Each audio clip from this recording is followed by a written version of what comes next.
Alhamdulillah wahdahu la syarika lahu wa la syai'a yu'jizuhu wa la ilaha ghairuh. Qadimun bila ibtida, daimun bila intiha, la yafna wa la yabid wa la yakunu illa ma yurid. La tablughu al-awham wa la tudrikuhu al-afham wa la tushbihuhu al-anam. Hayyun la yamut, qayyumun la yanam. Asyhadu an la ilaha illallah wahdahu la syarika lah wa asyhadu anna Muhammadan abduhu wa rasuluhu safiyyuhu min khalqihi wa habibuh. Allahumma salli ala Muhammad wa ala ali Muhammad kama sallaita ala Ibrahim wa ala ali Ibrahim wa barik ala Muhammad wa ala ali Muhammad kama barakta ala Ibrahim wa ala ali Ibrahim fil alamin innaka Hamidum Majid. Ibadallah, ittaqullah haqqa tuqatih wa la tamutunna illa wa antum muslimun. I'lamu anna al-birra la yabla wa dhanbu la yunsa wa ad-dayyanu la yamut. I'mal ma syi'ta kama tadinu tudan. A'udzu billahi minasy syaithanir rajim. Bismillahirrahmanirrahim. Subhanalladzi asra bi'abdihi laylan minal masjidil haram ila al-masjidil aqsa alladzi barakna hawlahu linuriyahu min ayatina innahu huwas samiul basir. Sidang jamaah Jumat, saudara-saudaraku yang dimuliakan Allah dan dirindukan oleh Rasulullah sallallahu alaihi wasallam. Kenapa Allah banyak menyebutkan di dalam Al-Quran kisah tentang Bani Israel? Tidak ada kisah yang lebih banyak Allah sebutkan dalam Al-Quran kecuali adalah kisah tentang Bani Israel. Kita dapatkan mulai dari awal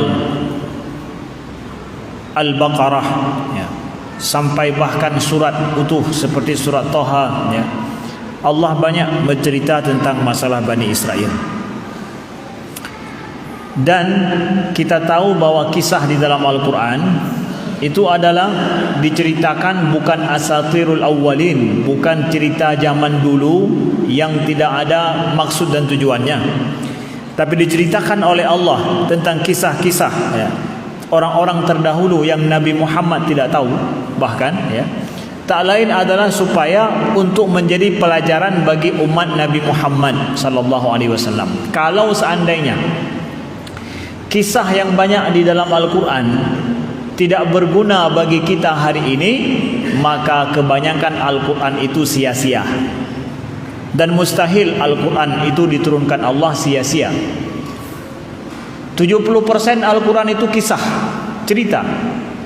Dan 70% masalah cerita adalah tentang Bani Israel. Mustahil Allah ya, menyebutkan sesuatu dalam Al-Quran yang tidak berguna. Zaman dulu, itu kisah zaman dulu. Apa gunanya untuk kita zaman sekarang? Kalau seandainya sejarah tidak berulang, maka kisah zaman dulu tidak perlu lagi masa sekarang. Karena sejarah tidak berulang. Kira-kira yang terjadi zaman na terjadi lamino hanale, menyahanale hana perleh apa zaman. Tapi kalau seandainya sejarah dulu boleh terjadi lagi zaman sekarang dan nanti, maka kisah itu berguna. Maka cerita itu berguna. Dan Allah kisahkan banyak cerita dalam Al-Quran, tak lain adalah karena sejarah manusia itu berputar balik. At-tadawul nudawilu, kata Allah, kami putar balik dia, berulang lagi. Masanya saja yang berbeda, tetapi kejadian boleh jadi akan sama lagi. Oleh sebab itu, saudaraku yang dimuliakan Allah, Allah kisahkan ternyata banyak kisah dalam Al-Quran tentang Bani Israel ya. Hari ini kita tahu sendiri, abad ini kita tahu sendiri tentang masalah Bani Israel, bagaimana kejadiannya di dalam sejarah. Bagaimana kejadian di dalam sejarah Allah sebutkan. Dan hari ini kita dapatkan ternyata umat Nabi Muhammad akan banyak hidup mereka dengan Bani Israel. Mulai dari awal sejarah Islam, Nabi Muhammad pertama sekali ya, ingin membangun sebuah negara dan ingin menetapkan sebuah kekuasaan Islam di muka bumi ini, pertama sekali berhadapan dengan Bani Israel, orang Yahudi di Madinah. Ini sudah menjadi dari awal isyarat bahwa kehidupan umat Nabi Muhammad itu tidak akan terlepas daripada gejolak yang akan terjadi dengan Bani Israel atau dengan orang Yahudi. Saudaraku yang dimuliakan Allah. Nah, maka oleh sebab itulah ya, sungguh besar hikmah Allah ceritakan tentang Bani Israel dalam Al-Quran, karena kita akan dapat banyak pelajaran bagaimana kejadian dalam sejarah, bagaimana Nabi dulu sallallahu alaihi wasallam berhadapan dengan Bani Israel, menyelesaikan permasalahan hidup dan membela Islam pada saat Bani Israel memusuhi Islam, memusuhi Nabi. Bagaimana kemudian Nabi menyelesaikan masalah. Begitu juga dalam sejarah. Ini menjadi pedoman bagi kita.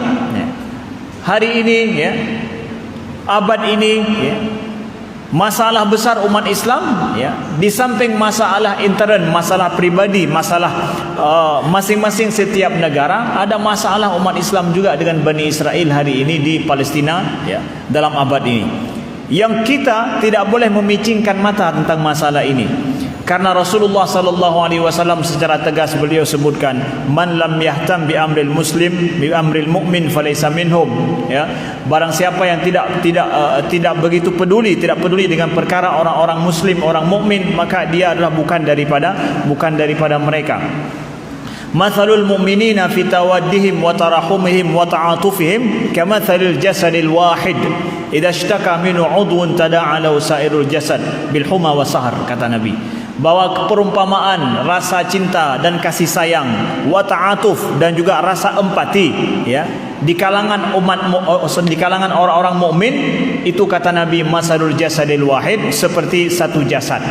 Andai kata seandainya ada, ya, satu daripada anggota tubuh ini merasa sakit, maka seluruhnya akan merasa sakit, ya. Seluruhnya akan merasa sakit dan tidak bisa tidur malam.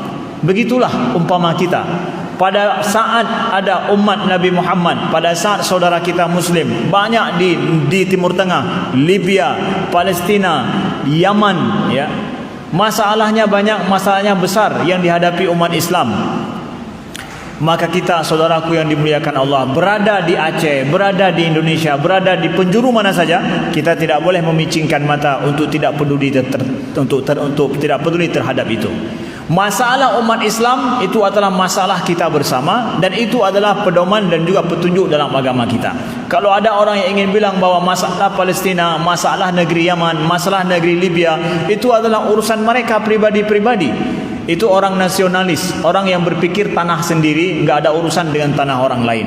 Itu adalah orang yang egois, tidak peduli masalah saudaranya, yang peduli dengan dirinya sendiri. Kita tinggal di kampung saja, terjadi masalah dengan orang di kampung kita, kita tidak bisa pikir bahwa yang penting kita jaga doa dan medang habis cerita.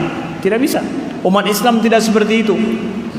Ihtimam bi amril muslim, selalu peduli terhadap perkara umat Islam ini, maka itu adalah bagian daripada sunnah Nabi sallallahu alaihi wasallam, bagian penting daripada agama kita.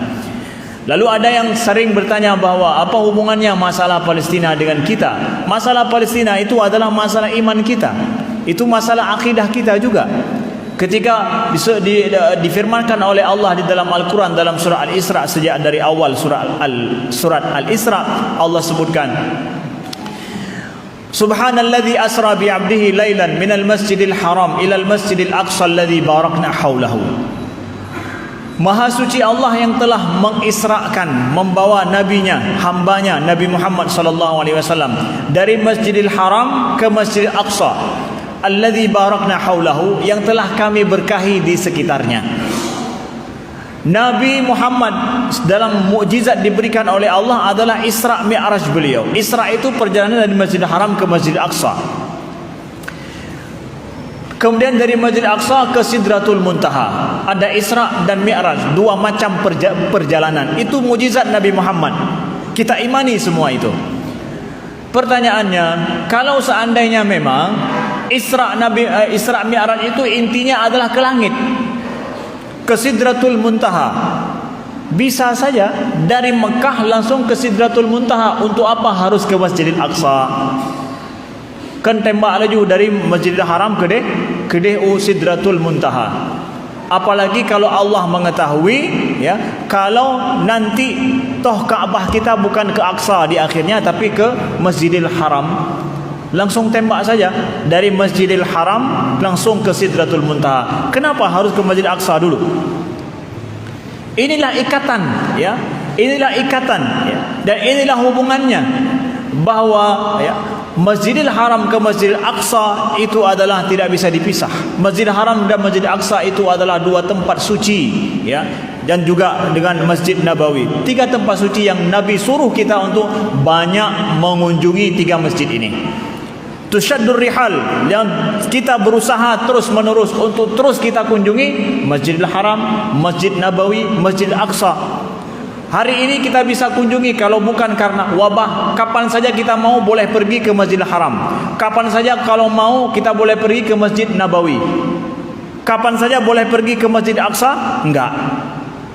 Hanjir berangkau jangan Masjid Aqsa. Pasti payahlah ke izin ba Israel ile. Punya izin di stempel ba dro na baru je aja. Menyahan hanjir. Kita enggak sembarangan boleh masuk Masjid Aqsa. Kenapa? Dalam kekuasaan Israel. Sunnah Nabi kami menyuruh kami untuk sering pergi ke Masjid Aqsa. Hanya berangkau, ini urusan kamu. Kita tidak mampu menjalankan sunnah karena Israel menguasai tempat itu. Maka sunnah, ya, sunnah kita disuruh. Jadi Aqsa itu betul-betul tidak boleh ada yang menguasainya kecuali adalah umat Islam. Karena sunnah Nabi kami boleh pergi kapan saja sesuka hati kami ke 3 masjid ini. Tapi ternyata hari ini Masjid Aqsa itu tidak dalam genggaman umat Islam, tetapi dalam genggaman orang Yahudi. Makanya saudara kita muslimin di Quds hari ini, kenapa mereka sangat marah ketika mereka tidak diizinkan pada bulan Ramadan kemarin untuk pergi solat merayakan dan bahkan untuk mendapatkan sebuah fadilah utama daripada bulan Ramadan di Masjid Aqsa. Saudara kita muslimin di Quds semua marah, mereka demon, ya, bahkan mereka sampai terjadi kericuhan dengan tentara-tentara Israel, polisi di sana. Karena ini adalah masjid kami, ini adalah sunnah Nabi kami untuk suruh supaya kami terus tidak boleh sepi Masjid Aqsa ini daripada orang yang beribadah di dalamnya. Oleh sebab itulah kemudian muncul pada hari ini yang kita tahu, ya, terjadi peperangan terakhir yang baru, gencatan senjata tadi malam. Tak lain adalah karena apa? Ini karena kita Masjidil Aqsa wa ma haulahu, ya, dan haulah itu yaitu sekelilingnya diberkahi oleh Allah.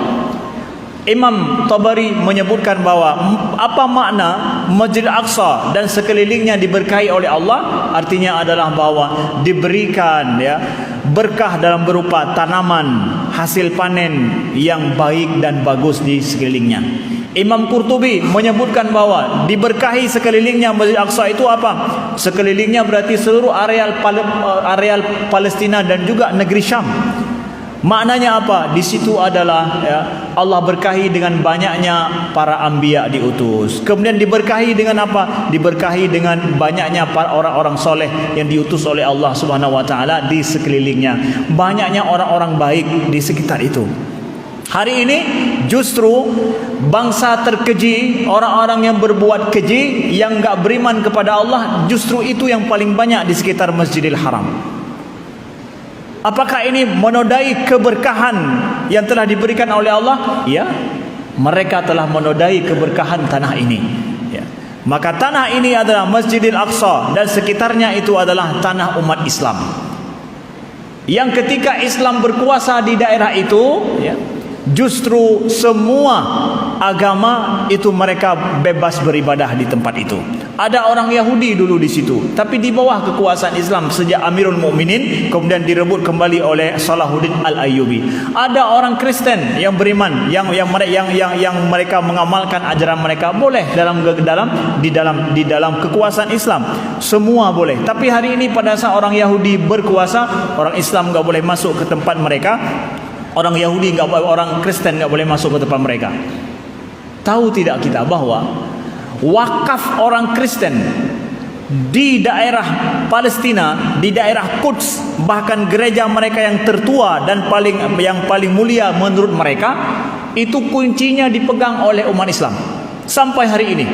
wakaf orang Kristen di Palestina itu dikelola oleh orang Islam demi kemaslahatan mereka. Kenapa demikian? Karena mereka percaya bahwa umat Islam itu amanah, sedangkan sesama mereka saja mereka enggak berani memberikan kunci ini. Kenapa? Orang Kristen itu banyak sektenya yang berbeda-beda, sehingga mereka bisa ricuh, tapi umat Islam tidak. Umat Islam amanah. Jadi nazir wakaf orang Kristen justru umat Islam. Itulah gemilangnya Islam di Palestina. Hanya dengan dikuasai oleh umat Islamlah maka negara itu akan aman, tempat itu akan aman. Maka itu kewajiban kita selaku umat Islam. Tempat yang diberkahi oleh Allah, tanah yang mulia yang diberkahi oleh Allah, itu adalah tanah kita, dan kita peduli terhadap mereka, bukan campur tangan terhadap negara orang, bukan, tapi itu adalah merupakan kewajiban kita, ihtimam bi amril muslimin, untuk kita peduli dengan urusan daripada umat Islam. Itu adalah tuntutan sunnah Nabi, dan bahkan disuruh kita kalau bisa selalu pergi ke Masjidil Aqsa seperti kita pergi ke Masjidil Haram. Tapi hari ini enggak. Tam lumpur macam susah tajak gini. Menunjukkan bahawa ini betul-betul masalah umat yang harus kita selesaikan bersama, dan ini adalah bagian daripada iman kita, akidah kita, betapa bahawa apa saja yang dialami oleh umat Islam di seluruh dunia, di Yaman juga khususnya, banyak kelaparan terjadi di sana, semua kita harus bahu-membahu peduli terhadap sesama kita umat Islam. Sekali lagi, mathalul mu'minina fi tawaddihim wa tarahumihim kamathalil jasadil wahid. Perumpamaan umat Islam dalam masalah kasih sayang dan cinta mereka, wa ta'atufihim, dan juga rasa empati sesama mereka, itu adalah kamasalil jasadil wahid, seperti satu jasad adanya. Idza ishtaka min udhun, kalau ada satu daripada anggota tubuh yang merasa sakit, maka semuanya akan merasa sakit pula. Ini adalah tuntutan kita, saudaraku yang dimuliakan Allah. Selanjutnya, di akhir daripada khutbah yang singkat ini, kami sampaikan bahawa Allah telah memutuskan kepada Bani Israel sebagaimana Allah firmankan di dalam surat Al-Isra ayat keempat, wa qadaina ila bani Israila fil kitabi la tufsiduna fil ardi marrataini wa la ta'lunna 'uluwan kabira. Jadi Allah telah menakdirkan, ya, ditetapkan terhadap Bani Israel dalam kitab, sesungguhnya kamu akan membuat kerusakan di muka bumi dua kali, dan pasti kamu akan menyombongkan diri dengan kesombongan yang besar. Allah telah menakdirkan mereka akan membuat kerusakan di muka bumi ini dua kali, dan itu telah terjadi. Yang pertama telah terjadi pada saat mereka menguasai daerah itu setelah masa Nabi Sulaiman dan setelah Nabi Daud. Kemudian mereka membuat kerusakan, justru mereka banyak membunuh para anbiya. Kita dapatkan dalam sejarah Bani Israel itu membunuh para nabi mereka. Nabi Yahya itu dibunuh. Nabi Yahya meninggal mati karena dibunuh. Sampai Nabi ada yang mati karena terbunuh oleh Bani Israel. Iya. Bayangkan bagaimana bejat dan jahatnya mereka. Ustaz, jangan bilang Bani Israel, orang itu tidak baik, karena Bani Israel itu kan anak daripada Nabi Yakub. Allah sendiri katakan di sini bahwa kami putuskan bagi Bani Israel akan membuat kerusakan di muka bumi. Jadi Bani Israel membuat kerusakan, Allah cerita sendiri, mereka yang membuat kerusakan di muka bumi, bukan Yahudi, tapi Bani Israel. Allah sebutkan di sini, kita membenci atas kerusakan yang mereka buat. Iya. Karena Allah katakan demikian adanya. Maka Allah sebutkan itu telah terjadi pada saat dulu dalam sejarah Nebukadnezar. Kemudian Allah utus pada saat mereka membuat kerusakan, diutuslah Raja Nebukadnezar pada saat itu untuk supaya mereka akhirnya dicerai-beraikan, ditaklukkan, ya. Kemudian apabila datang masa yang kedua kali, Allah sebutkan dua kali, sehingga para ulama tafsir ada yang menyebutkan dua kali ini sudah terjadi atau belum. Ada banyak para ulama tafsir dulu menyebutkan sudah terjadi kedua-dua kali. Berarti kalau sudah dua kali, tidak ada lagi yang ketiga. Ada ulama tafsir seperti Syekh Sya'rawi menyebutkan bahwa yang pertama sudah, yang kedua belum. Yang kedua boleh jadi saat ini, kata beliau. Yang kedua boleh jadi abad ini. mereka kembali membuat kerusakan di muka bumi dan khususnya ada di daerah Palestina tersebut. Lalu apa yang terjadi Allah sebutkan dalam ayat yang selanjutnya, karena waktu yang singkat kami singkat saja, yaitu pada ayat yang ke-8 Allah sebutkan, asa rabbukum ayyarhamakum wa in udtum udna wa ja'alna jahannama lil kafirin hasira. Mudah-mudahan Tuhanmu akan melimpahkan rahmatnya kepadamu, dan sekiranya kamu kembali kepada kedurhakaan, niscaya kami kembali mengazabmu dan kami jadikan neraka jahanam penjara bagi orang-orang yang tidak beriman. Fa in udtum udna, kata Allah, kalau seandainya kalian hai Bani Israel kembali lagi membuat kerusakan, udna, maka kami akan kembalikan hamba-hamba kami juga yang akan mengalahkan kalian. Ini terus terjadi. Fa in udtum, kalau balik berbuat kerusakan, udna, kami akan kembalikan hamba-hamba kami yang akan mengalahkan kalian. Begini terus terjadi dalam sejarah. Kapan mereka membuat kerusakan, maka akan ada hamba Allah yang mampu menaklukkan mereka, memberikan pelajaran bagi mereka. Terus terjadi dalam sejarah, dan mungkin hari ini seperti itu. Itulah kenapa hari ini umat Islam saudara kita di Palestina, betapapun mereka sulit hidup saat ini, terjepit hidup mereka, sedikit jumlah mereka, tapi mereka kukuh, kuat dan kokoh, yakin akan firman Allah ini. Kalau mereka membuat kerusakan, Allah akan membalas akan kerusakan yang mereka buat. Kita pasti akan menang. Itulah keimanan mereka.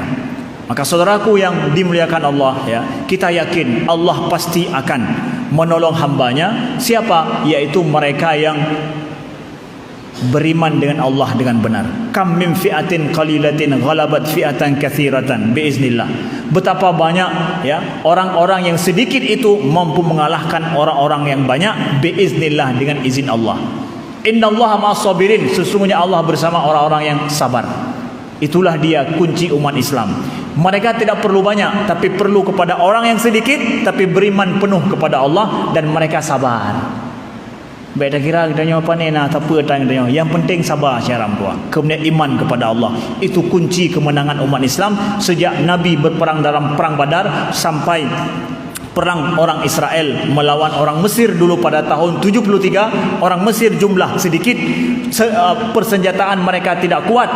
Orang Israel banyak, persenjataan mereka kuat, tapi kalah orang Israel. Kenapa? Karena perang terjadi pada tanggal 10 bulan Ramadan.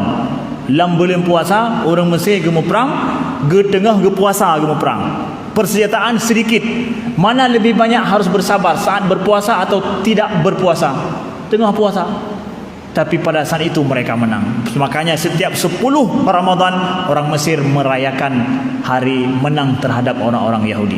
Sekian, mudah-mudahan berguna. Aku qauli hadza wa astaghfirullah li wa lakum wa ad'ullaha wa antum muqinuna bil ijabah.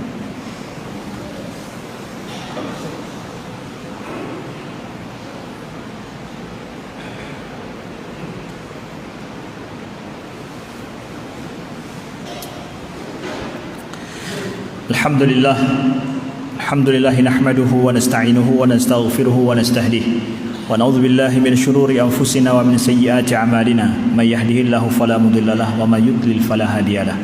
Asyhadu an la ilaha illallah wahdahu la syarika lah wa asyhadu anna Muhammadan 'abduhu wa rasuluh. Allahumma salli ala Muhammad wa ala ali Muhammad kama sallaita ala Ibrahim wa ala ali Ibrahim wa barik ala Muhammad wa ala ali Muhammad kama barakta ala Ibrahim wa ala ali Ibrahim fil alamin innaka Hamidum Majid. Ibadallah, ittaqullaha haqqa tuqatih wa la tamutunna illa wa antum muslimun. I'lamu anna al-birra la yabla wa dhanbu la yunsa wa ad-dayanu la yamut. I'mal ma syi'ta kama tadinu tudan. A'udzu billahi minasyaitonir rajim. Bismillahirrahmanirrahim. Subhanalladzi asra bi 'abdihi lailan minal masjidil haram ilal masjidil aqsa alladzi barakna hawlahu linuriyahu min ayatina innahu huwas samiul alim. Allahumma ighfir lil muslimina wal muslimat والمؤمنين والمؤمنات الأحياء منهم والأموات برحمتك يا أرحم الراحمين. اللهم اشف مرضانا ومرضى المسلمين وارحم موتانا وموتى المسلمين. اللهم ادفع عنا البلاء والوباء والفحشاء والطاعون والمنكر والسيوف المختلفة والشدائد والمحن ما ظهر منها وما بطن من بلدنا هذا خاصة ومن بلدان المسلمين عامة إنك على كل شيء قدير. اللهم انصر إخوان المسلمين في فلسطين، وانصر إخوان المسلمين في ليبيا، وانصر إخوان المسلمين في يمن، وانصر إخوان المسلمين في مشارق الأرض ومغاربها برحمتك يا أرحم الراحمين. اللهم يا مجري السحاب، اللهم يا منزل الكتاب مجري السحاب حازم الأحزاب اهزم اليهود ومن عاونهم برحمتك يا أرحم الراحمين. اللهم وحد كلمات المسلمين واجبر كسرهم برحمتك يا أرحم الراحمين. ربنا آتنا في الدنيا حسنة وفي الآخرة حسنة وقنا عذاب النار وأقيموا الصلاة إن الصلاة تنهى عن